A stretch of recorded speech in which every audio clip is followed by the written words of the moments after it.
Hi, welcome back to the Lung Transplant Experience. I'm Tyson, a 44-year-old who went through a double lung transplant in June of 2025.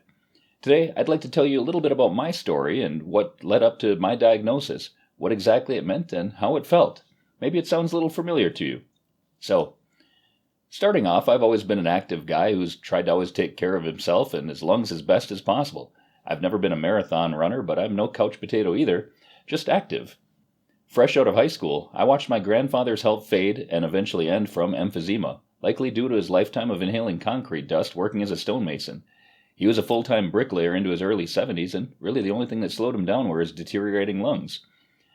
I also watched my father be diagnosed with idiopathic pulmonary fibrosis, his struggles, and eventual passing in 2010 from that awful disease.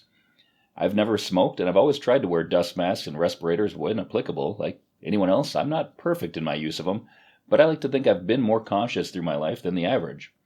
I remember my first real symptom was in spring of 2023. I'd contracted some sort of respiratory bug.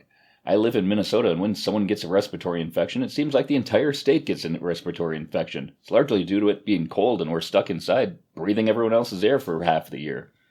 Now, it was a normal respiratory infection, cold symptoms followed by a cough.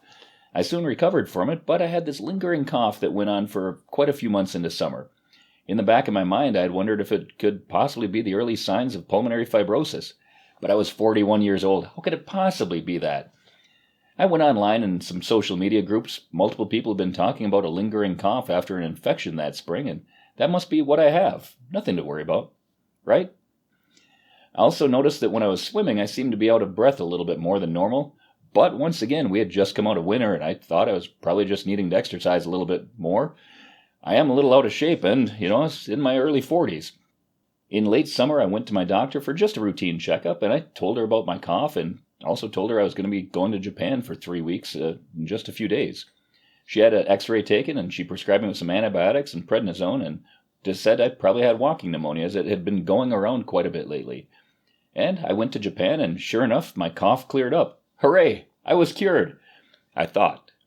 I spent the next 3 weeks going all over Japan with my wife. We walked a total of over 150 miles. Oftentimes I was carrying 2 suitcases up a flight of steps, but I felt great.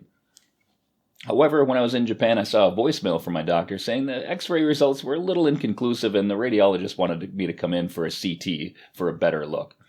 But my cough was cleared up, so I wasn't too worried. When I came home from Japan in late November, I immediately had to go to work. I own a distillery and a cocktail bar, and it was our busy time of year, and I needed to help the staff get caught up. Unfortunately, in early December, I came down with a case of COVID. Nothing abnormal. I just felt genuinely sick for a couple nights, and then mildly sick for a couple days. I developed a cough with shortness of breath upon exertion, but pretty normal COVID case. My wife also caught it just a couple days later. My doctor decided to push the CT out until I recovered, as the inflammation from COVID could make it difficult to interpret the CT readings. So around Christmas, about 2 weeks after COVID, my wife and I traveled to Nashville, and much to our disappointment, we were both out of breath, just from walking a couple blocks, especially if there was a slight incline. Fortunately, both of our symptoms were exactly the same, so we completely understood when one turned to the other and said at 11 o'clock in the morning, "Hey, I'm exhausted. You want to go back to the hotel and take a nap?" And the other would say, "I'm so glad you asked. I was feeling the same way." We had the exact same symptoms. It was just going to take longer for recovery, right? Well, it was the case for my wife, and in late January, I was still extremely out of breath. I must have long COVID. I tried to go to the ER a couple times, but I was dismissed as just another long COVID case. It was a busy time for local hospitals, and I can't blame them. Fast forward to early February, I decided I was probably in good enough shape to fly to Colorado just to meet some friends who were going to be meeting up and skiing in Vail. I knew I wouldn't be in good enough condition to go skiing, but I wanted to see my friends, and I figured I could just spend the day going to the bars, drinking, eating, and maybe taking a couple naps and just having a nice couple days off. The flight to Denver Airport was fine, but in the airport, carrying around my backpack, walking fast, I noticed I was having a little bit of a struggle keeping my breath, so I just walked a little bit slower and made sure to breathe deeper. Vail, though, was much different. It was much higher up, about twice the elevation, so I think about 10,000 feet, and I was struggling more. I decided to take the gondola up with my friends and just wave them off to go skiing, and I'd go back down to town. But unfortunately, at the top of the gondola, about 11,000 feet of elevation, I was really having trouble breathing, so I immediately went back down and went to the hospital in Vail and went to the ER. When I went in, they tried to dismiss me as just having altitude sickness since they see it so often, but I convinced them that something just wasn't right, and they admitted me.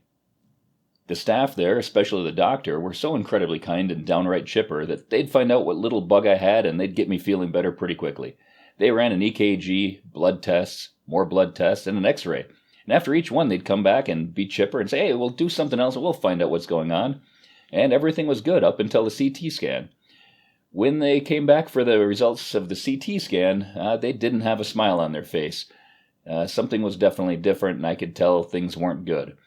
The doctor gave me the results in a very serious tone, and she told me that they simply weren't equipped to do any further diagnostics or treatment, and that I needed to go to the specialty hospital when I got back home. They gave me an oxygen tank and a generator for the next couple days and sent me off.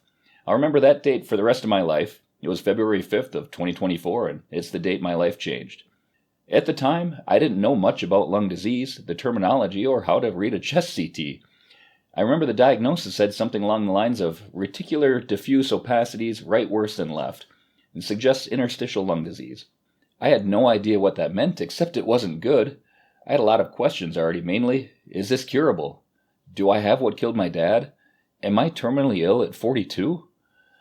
When I got home, I immediately made an appointment at the VA to see their pulmonary department, and at the same time I sent the CT images to a friend who is a radiologist at a local level 1 trauma center.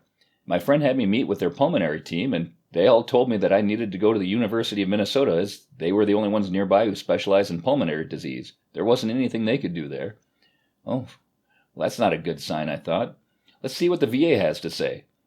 Well, when I went with the pulmonologists at the VA and the entire team, they also said the same thing, that there's nothing we can do here and you need to go to the U of M.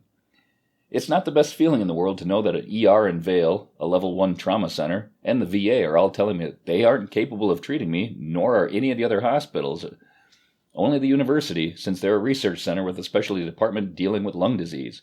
Thankfully, I was able to get in with the University of Minnesota's Pulmonary Disease Center without waiting for more than a few weeks. But in the meantime, I wasn't sleeping much since I was trying to read everything I could on what the radiology impressions meant, what exactly the disease is, and what the cure could be. Was there a cure? Is there an easy fix? Is it a difficult fix? Will I need a lung transplant someday? Am I going to die soon? These were all questions I had, and I had more and more questions, and it seemed the more I looked into it, the more questions I had, and I couldn't find any answers. The internet told me it was all doom and gloom, or maybe an easy fix, one of the two. It was all a rough time in my life, to say the least, and it was honestly more stressful to me than a year later when I was told I need a lung transplant, because at least I had a path forward with the transplant. I had nothing at this point. At this time in 2024, all I had were questions and not even one answer. It's really mentally challenging to be diagnosed with a disease and not know what your future is, or if you even have a future. If you're in this position, what you're feeling right now is completely normal, and it might be a good time to check in with yourself and your doctor about your mental health. Because I know firsthand it can be a lot to handle. And don't forget about your family too, because they might be worried and stressed just as much as you are. Sometimes I even forget to ask my wife how she's doing. So when I was waiting to get in at the U, I did what any rational person does at a time like this. I booked another flight with my wife to spend another 2 weeks in Japan. It probably wasn't the smartest idea, but I really love that country and figured that if I'm terminally ill, I might as well go on one last vacation because why not? I figured with me so short of breath that I might just be restricted to a few blocks from the hotel, but actually improved quite a bit just before my trip, and I even noticed a lot of improvement while in Japan, walking for a couple miles and even doing some small hikes. It was a really spiritual trip, and maybe something was going to be all right. When I finally got home, I went to the University of Minnesota, and my pulmonologist ran a ton of labs, especially to check for any autoimmune diseases or anything out of normal. I had a high-resolution CT scan, which confirmed that there was some sort of lung disease happening. I had a pulmonary function test, which basically has you breathing into a machine, taking some large breaths in and fast exhalations out. And then I had a 6-minute walk, which is to see how quickly and how far you can walk in 6 minutes while you basically walk up and down a hallway, and a technician monitors your progress, your heart rate, and your oxygen saturation. In the end, the blood work was all normal except for one single inflammatory marker, but we already knew that there was inflammation, so it didn't really give light to the subject. Since I was improving, my pulmonologist and his team decided to not pursue drug treatment yet, as they wanted to wait for improvement on my own to plateau and then look at trying out some drugs. Now, at first this didn't make sense to me, but then they explained that if I'm healing on my own and they give me a medication, now it makes it look like the medication is working and I'm responding to it well and getting better. When in reality that medication might not be doing anything at all, or maybe causing some harm, but my body's naturally getting better. So it can cloud the results a little bit. Now at this point, it was March or April of 2024, I still didn't have really any real answers. I had even more questions, but that's the unfortunate story for a lot of people with lung disease. And that's what we're going to end today's episode of Lung Transplant Experience. Would I get better on my own? Spoiler alert, I named this YouTube channel the Lung Transplant Experience. Does my story sound similar to you or someone else you know? What questions do you have?